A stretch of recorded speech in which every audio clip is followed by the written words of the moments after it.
People are resorting to AI chatbots to act as their therapists, which kind of makes sense because everything is so expensive these days.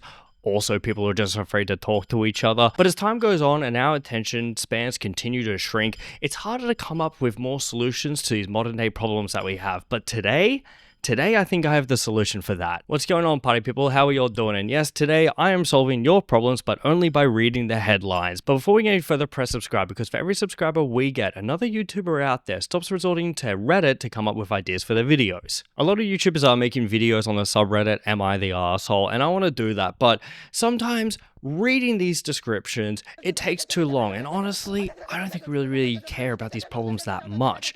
But I'm going to do my best to come up with a solution to the problem and actually come up with the problem itself just by reading the headlines. Now, lately on this channel, I have been trying to do more research for videos and, trying to write out more scripts and longer form videos and trying to come up with these bigger ideas. Tonight, I didn't want to do that. It's a Saturday night, it's raining outside, I'm in my sweats, and I thought we could just all relax and have a laugh together. Am I the asshole for considering calling off my wedding because my fiance refuses to sign a prenup after I found out she has a massive credit card debt? Yes, I would actually say that you are the asshole in the situation, only because, hey, as I said from the top of the video, economic times are really hard at the moment, alright? We're all struggling here. I've got credit card debt myself.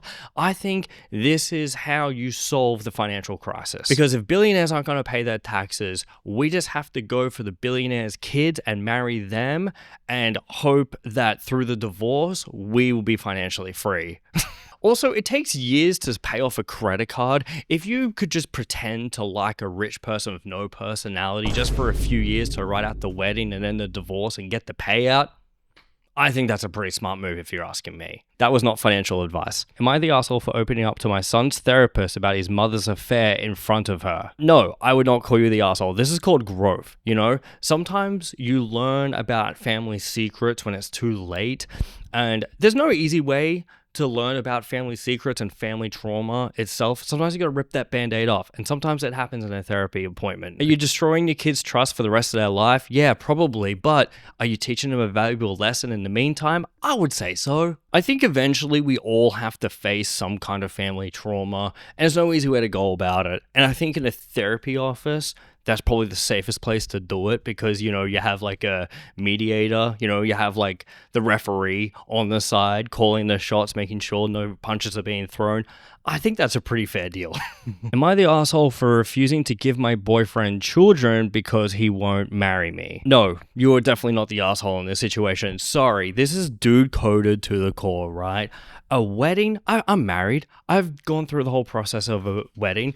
It's stressful, but there's an end date, You lead up to all this, like saving up the money and the planning, and you have the big date and then it's done. And then you can chill and, you can just have that memory for the rest of your life. If you can't commit to that, what makes you think you're going to commit to a kid? I will admit, a wedding is crazy expensive, but, through communication with your newlywed, you guys can sit down together and plan out how you're going to pay it off. A kid, that's a wild card. I have a dog, and sometimes it's a wild card. A dog will eat something that they shouldn't, and you're like, cool.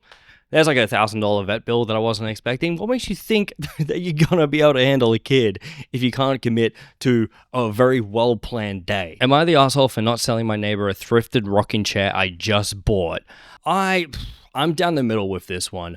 I can understand the mentality towards this because, since the last few years with the pandemic and everything, I think we're used to a level of convenience of things being delivered to us, and that just makes us lazy on a whole other level. I'm guilty of this. I'm really used to Amazon and DoorDash, and I was thinking about the other day, I'm like, damn, I can't remember the last time I was like, oh, it's a Wednesday night and I want to order some food. How about I go down to the local pizza restaurant and pick it up myself? I'm so used to ringing up on DoorDash. So I can understand this mentality of I live in Vancouver, it's apartment building city. You can peep into your neighbor's apartment. You're just like, hey, I want that couch. That looks pretty good. What about I just go over and knock on their door and give them an offer? Or better yet, just put up a sign on your window and hope that they read it. Am I the asshole for not signing up for Warwick's Patreon? Huh. That's kind of weird. How'd that one get in there? I mean, yeah, like it is only like a few dollars a month. And, in these tough economic times, we want to be supporting more local businesses. And, for only a few dollars a month, you get access to all this extra bonus content that I'm putting out and working really hard on. So, yeah, you could be the asshole for that, or you could sign up for the Patreon. Jeez, how'd that one get in there? Am I the asshole for not being intimate with my husband after he said he misses my pre-pregnancy body?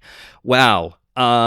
Some dudes just deserve to be divorced. Maybe he does want to get divorced and he doesn't know how to communicate that properly because, he's a child.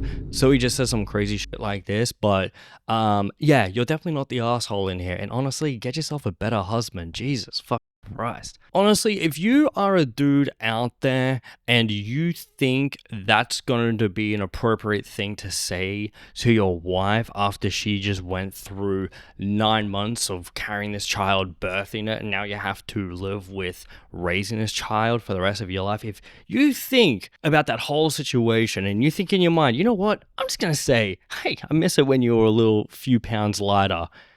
Dude. Honestly, I hope that no woman touches you again for the rest of your life, if that's honestly what you want to say to her.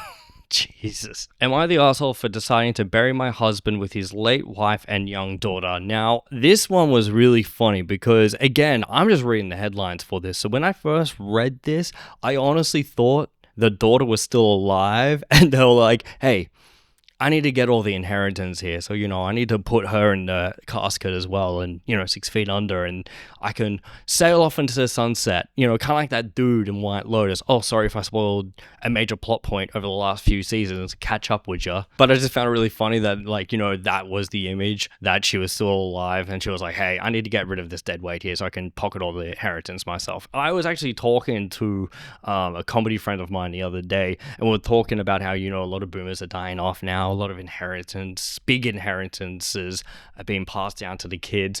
And I was saying, I have a lot of siblings. Like I've got my dad remarried, so I've got a lot of step siblings. My homie just turned to me and he goes, you need to kill them all. That's what you need to do. If you want to get your bag, you need to kill them all. And I was like, wow, I never thought of that. Again, because economic times are really tough, I'd probably say you wouldn't be the asshole in the situation.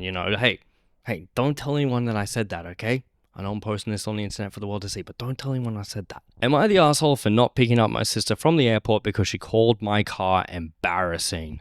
Now, this is a very big topic of discussion. I could have, just clicked on the thread and read what the context was, but that's not what we're doing here.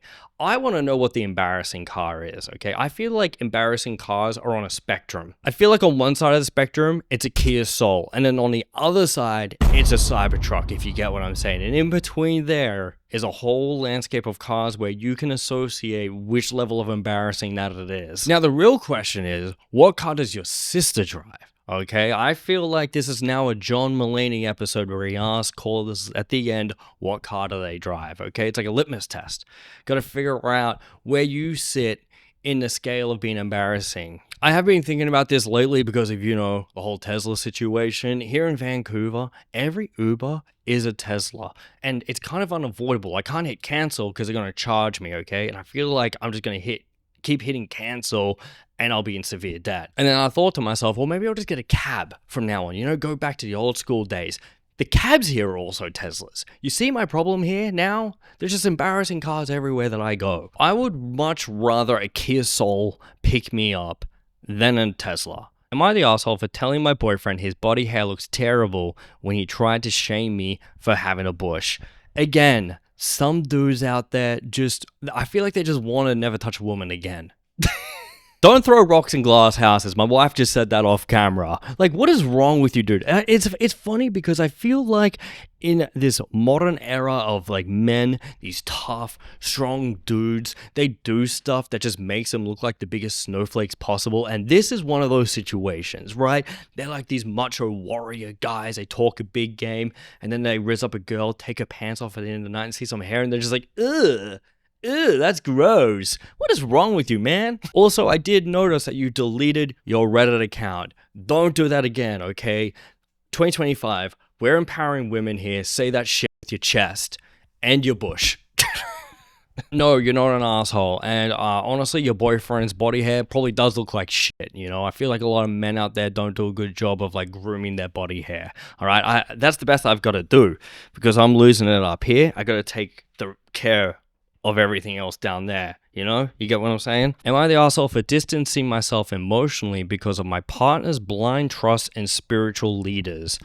I would say no. I would say you're definitely not the asshole in this situation because this is how you end up on a Netflix documentary. Now, which topic or which part of the iceberg of the documentary are you in? You know, did you join the cult yourself, or were you a victim because of this crazy spiritual leader and then your partner killed you? Take no chances with the spiritual leader stuff, okay? Leave his ass. But I feel like every time I see a documentary about this, or I hear about people like, you know, falling for these spiritual leaders or these pyramid schemes for that matter, I just keep thinking about how much our generation's shit on boomers for falling for AI images, but this is our generation's version of that. You know, we're having a tough time. Someone sends us a motivational quote. Next thing you know, we're living in a commune and we haven't had a bath in 3 months, okay? That's what we're doing. Am I the asshole for ruining my daughter's dream Disney World marriage proposal? No.